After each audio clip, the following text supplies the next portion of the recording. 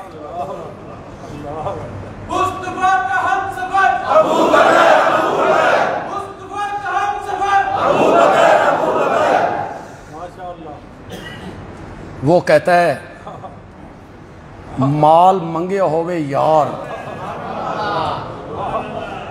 تے ابو بکر گھر چھوڑ کے آوے، جھاڑو دے کے سب کچھ لے کے آیا ہوں۔ امام راضی نے لکھا تن کے کپڑے بھی اتارے، ٹاٹ کا لباس پہنا، کانٹے کے بٹن لگائے، میرے نبی کی خدمت میں آئے۔ جبریل اترے تو میرے نبی نے دیکھا کہ جبریل کا بھی یہی لباس ہے۔ میرے آقا نے پوچھا جبریل یہ نیا لباس کیسا؟ کہا یا رسول اللہ آپ کے یار نے آج ٹاٹ کا لباس پہنا ہے، رب نے عرش پہ اعلان کیا ہے سارے فرشتے یہی لباس پہن کے ابو بکر کی نقل اتارا۔ آج سارے فرشتوں نے یہی لباس پہنا۔ یا رسول اللہ ابو بکر سے کہو رب پوچھتا ہے، تم کیا جانو ابو بکر کون ہے؟ ابو بکر سے کہو رب پوچھتا ہے۔ یار یاراں پیچھے مال قربان کر دے رندن، لیکن بعد میں تانا بھی دیتے رہتے ہیں ہم نے یہ کیا اور ہم نے وہ کیا اور ہم نے اتنی قربانی دی۔ ابو بکر سے پوچھو یہ سارے گھر کا مال دے کر میرے تو راضی بھی ہے کہ کوئی نہ؟ مجھ سے راضی بھی ہے کہ کوئی نہ؟ جس سے رب رضا پوچھ رہا ہے تو ان کو برسر منبر منافق کہتا ہے کہ یہ منافق لوگ تھے، انہوں نے دکھاوے کے لیے کلمہ پڑھا تھا؟ نہیں، کسی شاعر نے کہا تھا اگر ابو بکر کا شک، اگر ابو بکر کا سچ مشکوک ہے تو پھر سچ دنیا میں آئے ہی کوئی نہیں، پھر سچ دنیا میں آئے ہی کوئی نہیں۔ اگر ابو بکر کا سچ مشکوک ہو گیا ہے، ہر جگہ پہ میرے نبی کی تصدیق کرتے۔ حضرت اسماء جب ہجرت والی رات آئے نا تو اونٹنیاں پہلے تیار کر رکھی تھی، سامان بھی تیار کیا، وہ تھیلے میں سامان بند کیا، اس کو باندھنے کے لیے ڈوری نہیں تھی۔ حضرت سیدنا صدیق اکبر کی بیٹی حضرت عائشہ کی بہن حضرت اسماء، انہوں نے اپنا ازار بند کھولا، اس کو 2 ٹکڑوں میں تقسیم کیا، اس سے اس کا منہ باندھا۔ 40,000 درہم ابو بکر ہجرت والی رات ساتھ لے کے چلا تھا، 40,000 درہم۔ اور سن رہے ہو کہ کوئی نہیں سن رہے ہو؟ کتنے؟ 40,000 درہم۔ 2.5 سال خلافت کی، حکومت کی، جانے کا وقت آیا تو اپنی بیٹی حضرت عائشہ کی گود میں سر ہے، کہا بیٹا یہ میری چادریں ہیں 2، انہیں دھو کے مجھے اس میں کفن دے دینا، تیرے بابا کے پاس ان کپڑوں کے سوا کوئی کپڑا بھی موجود نہیں، سب کچھ قربان کر دی۔ حضرت عائشہ نے کہا بابا ہم نئے کپڑے خریدیں گے، نیا کفن خریدیں گے، نئے کپڑوں میں آپ کو کفن دیں گے۔ کہا بیٹا نئے کپڑے زندوں کو اچھے لگتے ہیں، ہم مرنے والوں کے لیے نئے کیا اور پرانے، ہم مرنے والوں کے لیے نئے کیا اور پرانے کیا۔ پتہ نہیں بندیالوی کے اشارے کو کتنے لوگ سمجھتے ہیں، جو سمجھ جائیں گے ان کی سبحان اللہ بتائے گی کہ وہ سمجھ گئے ہیں۔ جو ابو بکر کفن کے لیے نیا کپڑا لینا نہیں چاہتا، وہ لوگ قبروں پر چادریں ڈالنے کے کس طرح قائل ہو سکتے ہیں کہ وہاں آپ غلاف چڑھاتے چلے جائیں، ریشمی کپڑے چلاتے چلے جائیں، وہ تو کفن لینے کے لیے بھی تیار۔ 40,000۔ جو میں بات آپ کو بتانا چاہتا ہوں، ہمارے ہاں ہم اپنے گھروں میں ذرا جھانک کے دیکھیے، آپ کی بیٹی ہو اس طرح کے حالات پیش آ جائیں تو کیا ہوگا؟ سر پہ اٹھا لیں گے ساری چیزیں، بد دعائیں ہوں گی، کچھ چھوڑ کے جاؤ، سب کچھ لے کے جا رہے ہو، سن بھکھا مارنا جے اسی کتھے۔ وہ چلے گئے تو حضرت ابو بکر کے جو والد ہیں ان کا نام ہے عثمان، حضرت ابو بکر کے والد کا نام، کنیت ہے ابو قحافہ، وہ نابینا ہے، نابینا ہے۔ وہ پوچھتے ہیں اپنی پوتیوں سے، او پترو کچھ ابا چھوڑ کے بھی گیا کہ نہیں، کچھ چھوڑ کے گیا یا نہیں؟ تو حضرت اسماء کہتی ہیں بابا بہت کچھ چھوڑ گئے ہیں، بہت کچھ چھوڑ گئے ہیں۔ انہوں نے کہا مجھے دکھاؤ مجھے دکھاؤ۔ انہوں نے کیا کیا؟ کنکریاں اکٹھی کی، ان پہ کپڑا ڈالا، بابا نابینا تھے، ان کا ہاتھ اوپر لگا کر یہ سب دینار ہی ہیں، درہم ہی ہیں یہ سب، اور بابا چھوڑ کے گئے۔ کیا بات ہے اسماء کی، عورت ہی ہے نا، لڑکی ہے نا۔ پھر ابو جہل آیا، اس نے پوچھا بابا کہاں ہیں؟